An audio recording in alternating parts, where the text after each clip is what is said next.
Keisha et Productions, en partenariat avec la boutique Mansaya, au 49 rue Léon Fro, Paris 11e, vous présente Mix Up. Bonjour à tous et ravi de vous retrouver sur ce nouveau numéro. Aujourd'hui, nous recevons un artiste, humoriste et comédien d'origine ivoirienne.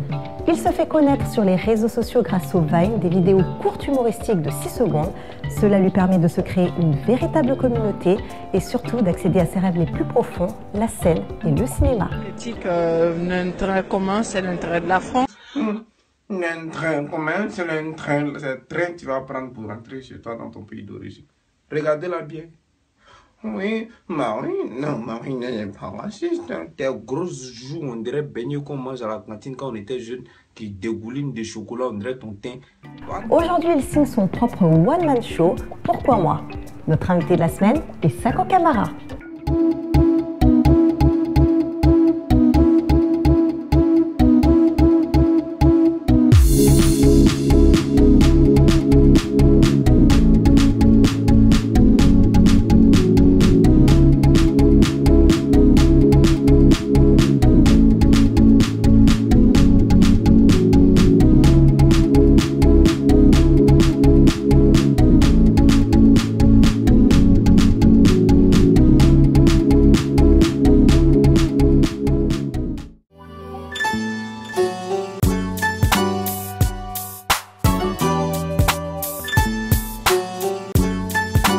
Alors bonjour Sako, bonjour. Merci d'être avec nous aujourd'hui. C'est un plaisir, merci. Alors tu es un comédien et un humoriste, donc tu as 24 ans, tu es originaire de la Côte d'Ivoire. C'est ça. Alors donc depuis jeune, toi tu aimais faire rire les gens, c'était ta spécialité? Ouais, c'est un clown, c'est ça? Ouais, un clown, le mariole de la classe, c'est ça, de la classe. Mon carnet il était toujours rempli à l'école, tu vois. Toujours? Ouais, bah oui. Arrêtez de bavarder, arrêtez de faire le clown, le mariole, enfin bref, je connais tous les mots, tu vois. Alors toi tu as débuté dans l'humour en 2013, donc tu as commencé avec des vannes qui étaient assez simples, Ouais, c'était des grimaces. C'était des grimaces, c'était 6 secondes. C'était voilà. 6 secondes, oui, ouais. ça allait très vite. Ça allait très vite, ouais. Et puis par rapport à ça, tu avais tes amis qui te soutenaient et qui ouais. trouvaient que c'était hyper drôle, ouais, donc voilà. ça t'a conforté dans l'idée de continuer dans ça. Et ça t'a aussi permis de construire une communauté. C'est ça. Qu'est-ce qui t'a poussé en tout cas, du moins, à te lancer dans les Vines? Moi, quand j'ai découvert que je voulais en faire de mon métier, la comédie, à ce moment-là, je ne savais pas par quoi commencer. Et c'est là que la vague des Vines est arrivée et je me suis dit pourquoi pas. Alors Facebook t'a permis d'élargir ton public, donc ça t'a permis de faire des scènes, d'intervenir lors d'élections de Nice, donc de faire des scènes. Tu as pu faire tes véritables scènes, c'était au Paname Café. Alors, c'était des petites scènes de 15-20 minutes, c'est déjà assez lourd finalement, parce que quand on dit 15-20 minutes, on a l'impression que c'est pas grand-chose. C'est assez long. Ouais. Alors, comment ça s'est passé? Tu as écrit, tu as commencé par l'écriture? Ouais, j'ai commencé. Tu écrivais déjà avant? Non, j'ai commencé, quand j'ai commencé les vidéos, j'ai fait des rencontres. J'ai rencontré un ami à moi qui s'appelle Calvin, qui lui était dans le milieu du cinéma, qui avait fait Plus belle la vie et tout. Et qui avait commencé la scène. Et il m'a dit pourquoi pas faire de la scène. Au début, j'étais un peu réticent. Je lui disais, bon, je viens de commencer, on va attendre un peu. Il m'a dit non, faut pas attendre et tout, c'est pas la peine. Donc du coup, un jour, on s'est posé dans ma cuisine et on a commencé à écrire. Et quand j'ai écrit, la semaine d'après, je suis monté sur scène la première fois. C'était dans un petit théâtre dans le 15e arrondissement, le Sonar. Et après ça, j'ai décidé de continuer parce que j'ai bien aimé en fait ce que j'ai pu proposer aux gens ce jour-là. Alors qu'est-ce que tu écrivais? Est-ce que c'était ton vécu, ton histoire? C'était mon vécu, c'était mon histoire. Je pouvais parler que de ça parce que j'avais pas d'autre chose à raconter pour que ce soit drôle en fait. Et le travail d'écriture était compliqué? Même jusqu'à aujourd'hui, c'est très compliqué d'écrire parce que c'est pas ce que tu écris qui est forcément marrant. Mais une fois que tu écris quelque chose, c'est à toi d'emmener ce truc-là qui fera rire les gens, tu vois. Donc ouais, c'était compliqué, mais bon voilà, rien n'est facile dans la vie. Alors toi, tu as un bac en hôtellerie, ouais. Donc tu as travaillé pendant 4 ans dans la cuisine et tu t'es orienté par la suite à la fac vers un LLCE en anglais. Tu as fait ça parce que tu voulais être comédien. Donc tu t'es dit que tu voulais perfectionner ton anglais pour pouvoir justement t'ouvrir plus de portes et pour pouvoir être bilingue finalement. C'est ça. Bon, je suis toujours pas bilingue. Oui. Mais et en plus, t'as arrêté. Oui, j'ai arrêté. Bon, en fait, j'ai arrêté parce que au moment où je faisais ma deuxième année à la fac, c'est à ce moment-là que les vidéos ça a commencé à prendre l'ampleur et j'ai commencé à être appelé un peu partout. Mais il faut savoir que j'ai choisi de faire l'anglais parce que déjà j'adore la langue. when you speak English, my nigga, like, you know. Ah, on a vu ça dans tes vidéos. Voilà, c'est ça. Et du coup, j'aimais déjà la langue. Du coup, je me suis dit, pourquoi pas perfectionner un peu le truc et faire, enfin, aller à la fac, tu vois. J'ai appris ce que je pouvais apprendre et après, j'ai arrêté. Mais je continue toujours à essayer de perfectionner mon anglais pour plus tard. Aucun en tout cas, regret? Non, bah non, pas du tout. Pas du tout. Franchement, j'ai appris beaucoup de choses, donc ça va. Et la cuisine dans tout ça? La cuisine, j'ai rangé les couteaux. Est-ce que tu continues à cuisiner à la maison? Non, du tout. Non, du tout. C'est pas bien. Donc c'est maman qui fait la cuisine pour toi? Oh, maman, elle nous a habitués à ça et puis bon, tu vois, maman, elle a la main, tu vois. Donc, mais après moi, c'était vraiment de la cuisine, c'était de la gastronomie française. Donc, blanquette de veau chez moi, ils vont me regarder de haut. On va dire, Tu es. au lieu de ta sauce blanche, mais ma fée. Même c'est ça, c'est ça. Donc voilà, c'était pas ce qui était. Enfin, c'était pas la peine de faire ça chez moi, quoi. D'accord. Ouais. On a compris. Alors toi, tu rêves d'une carrière dans le cinéma. Donc, on t'a vu au générique du film Chocolat, aux côtés d'Omar Sy. Tu as un ami comédien, donc c'est Calvin dont tu nous parlais tout à l'heure, C'est ça, qui t'a voilà. poussé justement à passer les castings. C'est ça. Il savait que je voulais faire ça et du coup il m'a envoyé un mail. Il m'a dit que comme quoi on cherchait quelqu'un qui parlait sa langue maternelle et tout. Et moi je Bambara? parle je parle le bambara. Et du coup j'ai dit ouais, pourquoi pas. Mais vraiment à aucun moment je me suis dit tu seras pris. Je n'y croyais pas. Ah mais franchement on va pas se mentir, non. J'ai envoyé le mail. Je me suis dit pourquoi pas. Et t'as attendu un moment la réponse? Non, du tout. Non? Ça s'est passé très très rapidement. J'ai envoyé le mail, ils m'ont répondu le lendemain et ils m'ont donné rendez-vous 2-3 jours après pour faire le casting. Et je suis parti au casting avec une boule au ventre. Je me suis dit, mais c'est chaud. Franchement, Oui, le fait de savoir déjà que tu vas tourner avec Omar Sy, Oui, c'est une tête. tu oui, vois. c'est Donc, clair. donc Avec une tête j'avais d'affiche, vraiment. c'est vrai que c'est pas évident. Mais c'est là où on en revient au Vine et aux vidéos. Quand je me suis retrouvé face à la caméra de la directrice de casting, c'est là où je me suis dit, mec, fais bien les choses, on sait jamais, donne-toi à fond. Et la caméra, là, c'est ton téléphone. Oui. Et c'est là que je me suis calmé et j'ai envoyé, pam, Siak. Et ils m'ont rappelé le lendemain pour me dire, je suis pris, alors que la réponse a été censée être donnée un mois après. Voilà, Alors dedans, tu joues le rôle d'un esclave. c'est ça. Alors comment ça s'est passé? Le tournage? Le tournage, bah, ça s'est bien passé. J'ai beaucoup sympathisé avec Omar Sy. C'était fort comme moment. C'était très dur parce que, mis à part le film, mis à part que ce soit un scénario, c'est des faits qui ont été réels, tu vois. Et me retrouver dans ce rôle-là, ça m'a rappelé mes ancêtres en fait. Ça m'a rappelé ce que certaines personnes... Moi c'était un rôle, mais ça m'a rappelé ce que certaines personnes ont vraiment vécu, tu vois. Et c'était dur. C'était dur, mais ça s'est bien passé. On a beaucoup rigolé sur le tournage. Omar Sy, une crème. Il est super gentil, il m'a donné des conseils et franchement, rien à dire. Alors toi d'ailleurs, tu n'avais pas d'agent artistique à ce moment-là? Non, j'avais pas d'argent. Alors, en tant que comédien, est-ce que tu ne ressens pas une certaine frustration justement de jouer des rôles qui sont un petit peu téléphonés, comme celui d'un esclave ou alors celui d'un réfugié? T'as pas l'impression qu'en France, les choses finalement n'avancent pas tant que ça? Bah, on va dire que Omar Sy, par exemple, avant, dans le cinéma, il avait des rôles, des seconds rôles, des rôles, enfin voilà quoi. Oui. C'était bof, on va dire. Oui. Et aujourd'hui, Omar Sy, c'est Omar Sy, quoi. J'ai pas besoin d'en dire plus. Et qu'est-ce qu'il a fait? Il a patienté. Il est passé par ce qu'on lui proposait, mais on lui a donné juste une petite occasion. Il a envoyé. Et voilà. Maintenant, plus personne n'a rien à dire. On sait qu'il a fait ses preuves. Il en est là. Aujourd'hui, tu veux Omar Sy dans ton film, c'est 1 million d'euros. Il passe pas ce casting. Il a fait ses preuves. Il est crédible. Tu vois ce que je veux dire? Et moi, je me dis que c'est dommage. C'est dommage Mais on est en France. Ouais. On est en France et je ne sais pas comment ça serait passé en Afrique si c'était nous qui avions nos réalisateurs et qu'il y a des Blancs qui venaient en Afrique pour peut-être que ça se serait passé de la même façon, on ne sait pas. Est-ce que tu n'as pas envie justement de te mettre peut-être à la réalisation et... J'en suis très très loin. Très loin? Ouais, j'en suis loin par rapport à mes objectifs, j'en suis loin et je préfère monter crescendo.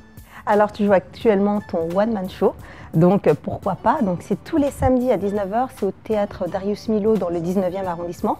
de Paris. Ouais. Alors, est-ce que tu peux nous parler de ce one-man show, de la manière dont tu l'as mis en place, de la manière dont tu l'as travaillé, et c'est surtout ce que tu as promis à ton public? Ouais.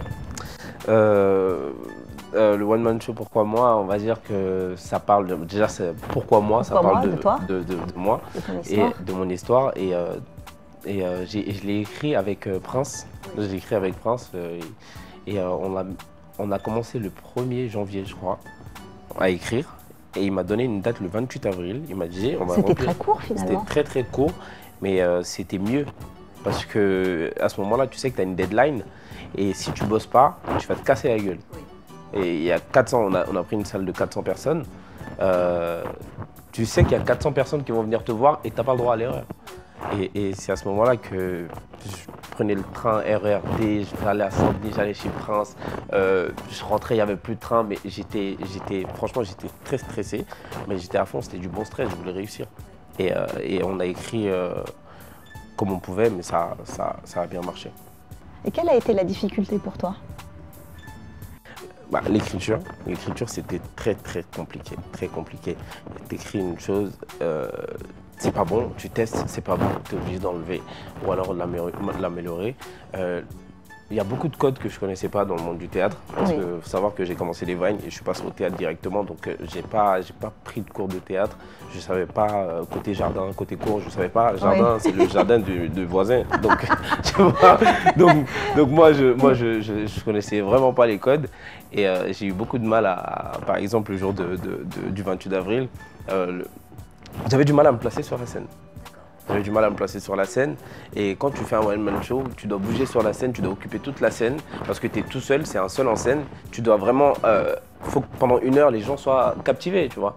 Et c'est pas en restant au milieu de la scène, en parlant, en racontant des histoires que les gens ils vont être captivés, tu vois. Donc il y avait plein de choses à apprendre et j'ai essayé d'apprendre en si peu de temps, mais ça va. Et tu as pensé éventuellement à te former par la suite? Je suis en formation en ce moment, je prends des cours de théâtre. Oui, de avec théâtre, France. mais cinéma. Ah, de cinéma, bon, on attend un peu à avoir un peu d'argent. On va essayer de prendre de coups. Est-ce que tu as des projets à venir? Non, pas vraiment. Pas encore? Pas vraiment, non. Je sais juste que là, je suis en train de roder le spectacle. Et l'année dernière, enfin cette année, le 28 avril, on a présenté le spectacle dans un théâtre. On va essayer de prendre un théâtre plus grand pour justement montrer tout le travail qui a été fait pendant tous ces mois-là. On te souhaite plein de belles choses. Merci beaucoup. Merci. J'espère que vous serez là. Ah avec grand plaisir. Oui, je vous invite. Mais on compte venir. Mais voilà. Mais oui. Là, vous parlez. Depuis tout à l'heure, vous ne parlez pas. Alors Sako, un petit rituel s'impose en seconde partie d'émission. Tu seras face au miroir et donc face à toi-même. Ça va être compliqué. Il est très fort ce mec. Ton alter ego est celui qui te connaît le mieux, le plus. Il m'a chargé de te poser quelques questions. Tu as face à toi Sindou Camara. Oh my God. Qui est Sindou Camara? C'est mon père. Ton père. Il a des questions à te poser ou alors des comptes à régler. Ouh. Ça va, ça va être chaud tout ça. Ok. Alors ton père a su par l'un de tes oncles que tu étais dans la comédie. Donc tu as fait cela dans le plus grand des secrets. Donc il découvre un Sako avec une perruque, des talons, du rouge à lèvres. Comment a-t-il réagi et comment as-tu su le convaincre de te laisser exercer ce métier?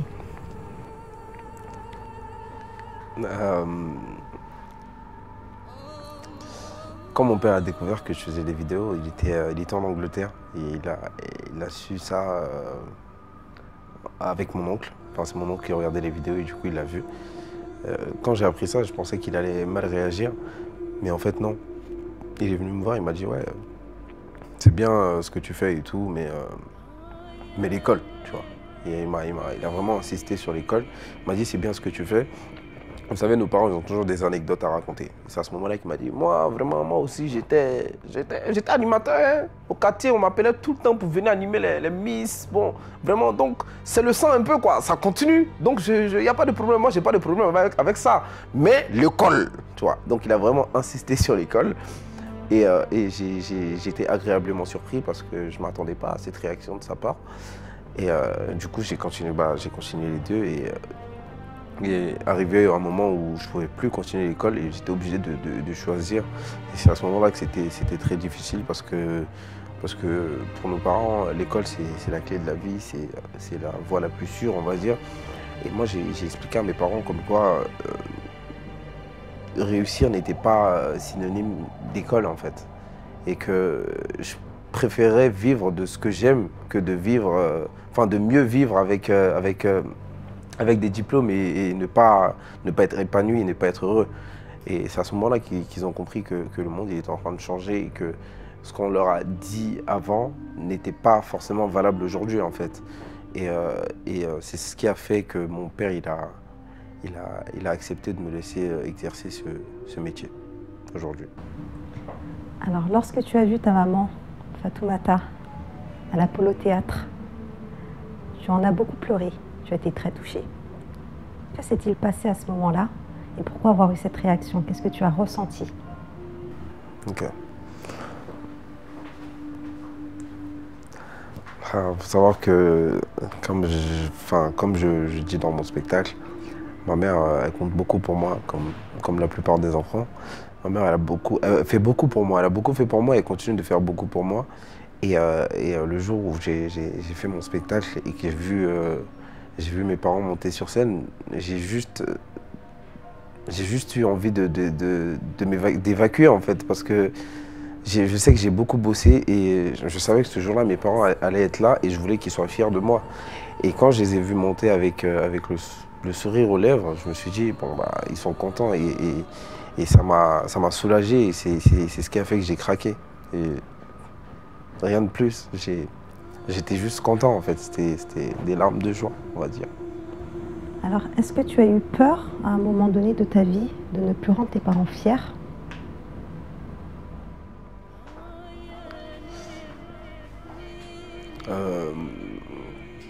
La vie est remplie de surprises et on n'est pas divin, on ne sait pas ce qui va se passer demain.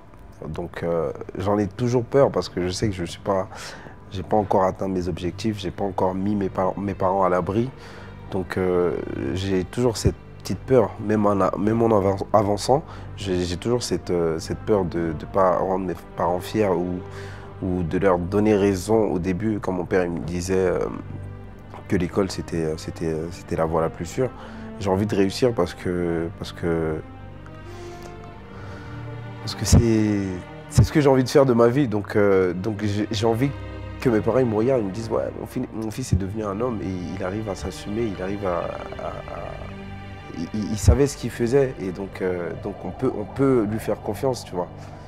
Donc oui, j'ai toujours cette peur là parce qu'aujourd'hui je suis pas ce que je veux devenir. Je suis pas encore ce que je veux devenir, mais on va y arriver. Alors Sako, tu aimerais changer les choses en Afrique. Alors toi, tu viens d'un quartier en Côte d'Ivoire qui est populaire, pas forcément aisé. C'est ce qui t'a permis d'ouvrir les yeux sur pas mal de choses, de découvrir la vie, le monde, et de savoir ce que peut être la misère, la famine, etc. Est-ce que tu peux nous raconter? Bien sûr. Comme j'ai dit un peu plus tôt, je viens d'un quartier précaire, je viens d'un quartier très pauvre. Et le fait d'être venu en France, ça m'a permis de voir la différence entre ici et là-bas tout simplement. Et c'est très dur en fait. Moi j'ai un cœur et je ressens les choses. Quand tu vois un enfant qui a limite pas d'habits alors que toi t'en as, tu te dis pourquoi cette injustice en fait, pourquoi l'argent est mal reparti dans le monde, on va dire, est mal éparpillé, tu vois, dans le monde. Et c'est là que tu te poses beaucoup de questions. Moi je repars souvent en Afrique et je vois toujours la même chose, ça n'avance pas. Et étant donné que moi je suis né là-bas, je vois pas qui le fera à ma place, je vois pas qui changera l'Afrique à ma place si ce n'est moi-même en fait. Parce que moi, je suis né là-bas et je pense que le plus important, c'est de ne pas oublier d'où l'on vient. Donc c'est un peu ça mon combat. Alors Sako, quelle est la fois où tu aurais dû te taire?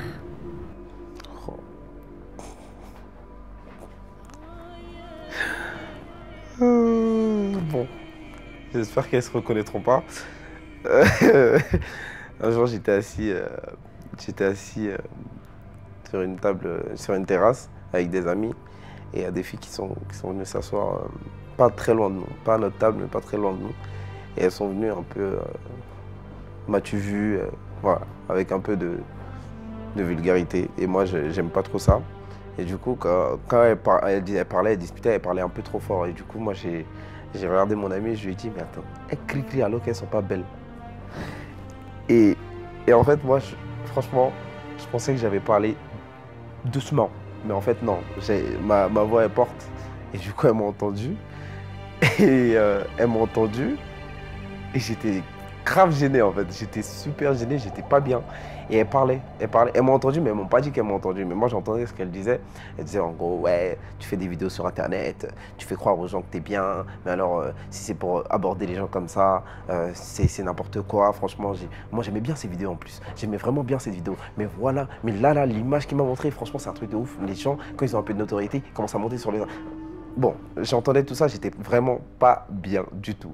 On va dire que moi, je suis avec mes amis, il y a un truc qui se passe.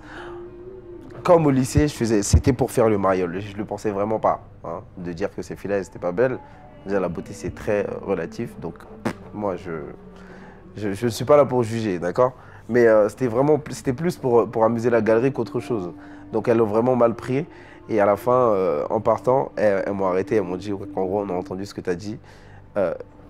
Devinez quoi? J'ai nié à bloc. J'ai nié à bloc. J'ai dit non, les filles, moi je parlais pas de vous. J'ai montré une photo à mon ami. Franchement, je suis pas fier de moi. Et c'est la fois où je vais me taire, franchement. Alors Sako, pour finir, alors il y a des vidéos de toi qui ont cartonné. Donc c'est celle sur Marine Le Pen et cette afro-descendante qui soutenait le parti de Marine Le Pen, le Front National. Ouais. Donc moi je t'avouerais que ça m'a explosé de rire.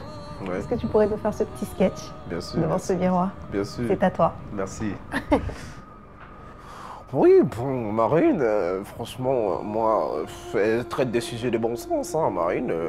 Franchement, l'intérêt commun, c'est l'intérêt de la France. L'intérêt commun, c'est l'intérêt de la France. Toi, ça veut dire, toi, tu es contre les immigrés. Toi, tu es quoi? Tu es noir comme moi, tu es immigré, ton papa est immigré, ta maman est immigrée. Tes tissages même sont immigrés. Toi, tu dis, tu en as marre de nous, mais tu en as marre de toi-même. Est-ce que c'est normal? Tes joues, on dirait beignet qu'on mange à l'école, là. Tu m'énerves. Quelles sont ces manières? Oh. Tu m'énerves encore. Il a commencé par un Ouais, de ouf. J'attends. T'attends? Tu seras alors. Ouais, on va dire ça. On va dire ça comme ça. Ouais. Alors écoute, l'émission touche maintenant à sa fin. Yes. Mais avant ça, sache que l'invité de l'émission précédente a décidé de te poser une question. Ou alors de t'imposer un gage. Ta mission sera d'y répondre ou de l'accomplir. Regarde, ça se passe par ici. Yo, le prochain invité, je lance un gage. Il faut chanter le refrain de J'entends parler du sida de Raga Sonic. C'est facile. Chanter le refrain en entier de J'entends parler du sida du groupe Raga Sonic. Si tu fais pas ça, gage, tu auras 50 pompes à faire. Bon courage. Bon, allez, 25. 25, 25. moi 50 pour ça, ah, c'est bien. Moi, 50. Mais je peux le faire en chantant, allez, je suis gentil. C'est vrai? Ouais. Eh ben, dis donc. J'entends parler du sida, moi c'est quoi? J'entends parler du sida, 4, 5, 6, j'entends parler du sida, 7, 8, 9, j'entends parler de mon corps, 22, 23, 24, 25. Bravo, c'était la Black Friday, donc moins 50%. Bravo. Donnez-moi son nom. Daddy Mori, Voilà. du groupe Raga Sonic, tu te débrouilles avec lui, nous on n'y est pour rien. Voilà. On lui, On va discuter. on lui avait toi dit et que ça moi. risquait de chauffer. Mais Mais là, là, ça on a savait pas chauffé. qu'on allait avoir le champion en taekwondo Ouais. qui allait venir, tu vois. Bon, J'ai arrêté depuis longtemps. Mais bon, tranquille. la force est toujours là, quoi. On essaye. En tout cas, merci Merci beaucoup, beaucoup. Sako. Merci à toi. C'était un plaisir. C'était Bah, je super. t'en prie, Bon, merci je suis bien beaucoup. amusé, Je donc. te fais la bise. Mais bien sûr, avec On se plaisir. quitte. On se quitte. À la prochaine. Je te souhaite plein de belles choses. Merci beaucoup. Merci à toi. Pour en savoir plus sur notre invité, rendez-vous sur sa page Facebook Sako de Comédienne. Si vous souhaitez revoir les replays de l'émission, rien de plus simple que d'aller sur notre chaîne YouTube Mix Abakash Anasaf. À très vite.